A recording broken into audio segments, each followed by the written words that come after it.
right, welcome back, Sunrisers. So it's May, and Diaspora LinkUp is heading over to Maine. I love I know. Dr. Lance Gibbs, an esteemed scholar and advocate for the father involvement and ethnic studies, has dedicated his career to exploring the experiences of the black immigrant fathers from the British-speaking Caribbean in the US, Canada, and England. Our guest this morning is the Social Justice Practicum Chair, online project manager, and assistant professor at the Adler University, Dr. Lance L.O. Gibbs. Morning, welcome to Sunrise. Morning. Morning, Dr. Gibbs. How are you doing? You see how I had to put in the L.O. there, otherwise not to confuse him. Yeah. Not to confuse him with any other Dr. Lance Gibbs. No, but welcome to Sunrise, Lance. I mean, tell us a little bit about yourself in terms of where you come from and how you ended up in Maine. Well, born and raised, in St. Anne, lived formative years in Green Park, in Trelawney, because that's where Daddy was. After I left Bible school, Mommy was at, St. Anne's Bay Hospital. Then we moved to Bridgeport before Cactus was Cactus, right on Park Drive. So I remember that. Then after that, Ensom City, and that's where, most of my life was, from Ensom to Spanstone Primary School, St. Catherine I, then on to UII. Then after that, doing stints working at UII. Then took a scholarship to the US to complete terminal degree, and that was that, to be very honest. What was the thing that inspired you to focus on the black father, the immigrant father? My father. Yeah. To be very honest, most of the work, when you come to the US and you're doing work on black fathers, most of it is very negative. Yes. And that's because it has a lens through which to look at the African-American father. But you have a whole lot of immigrant black fathers, right? And my father was never that type that they had in any of the studies that they did. Right. So I'm like, hey, this is something that I want to pursue. Also, there was nothing about me, because while I was there, I got married and had my children, and nothing there spoke to me in terms of what they were talking about. It wasn't me. So that led me down that path to kind of start teasing the nuances. Because when you say black father, everybody just lumps African-American, immigrant. Right. Everybody gets lumped, but we're not homogeneous. We're not all the same.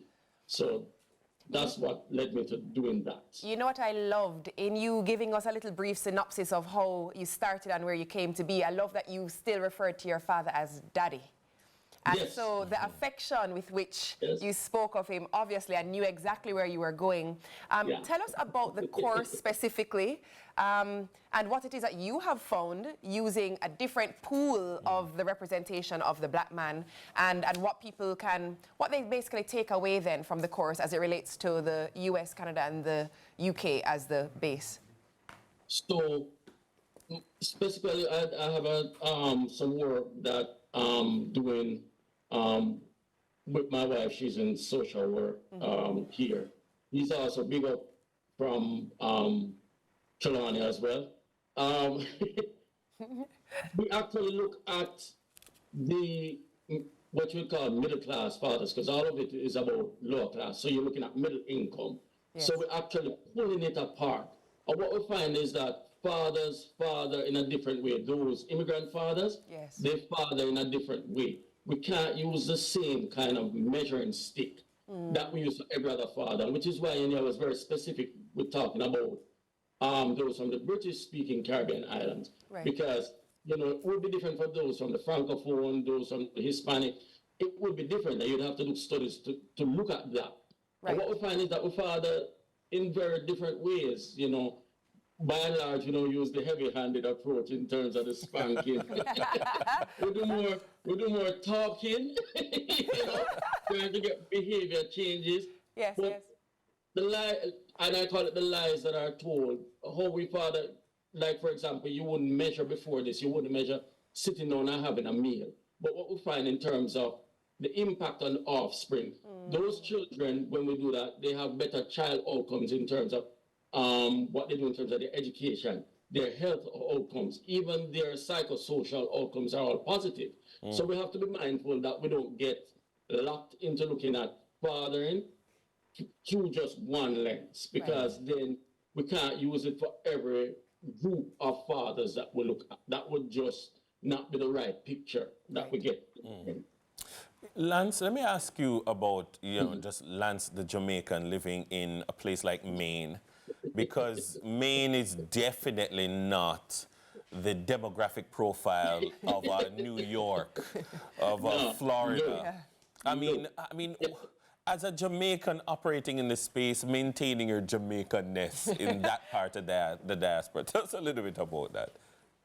Well, first of all, you get certain things that you can do much easier because you come to the table, you're the one who's going to raise this stuff. Like, for example, before we had the flare-ups with the incident with George Floyd, before that, like a year or two, they actually asked me to broker a discussion between the white residents, really, and those who are not white. If you look at Maine just became like, it was the whitest state until probably last year. New Hampshire, which borders us, took over that title. So yes, you're right.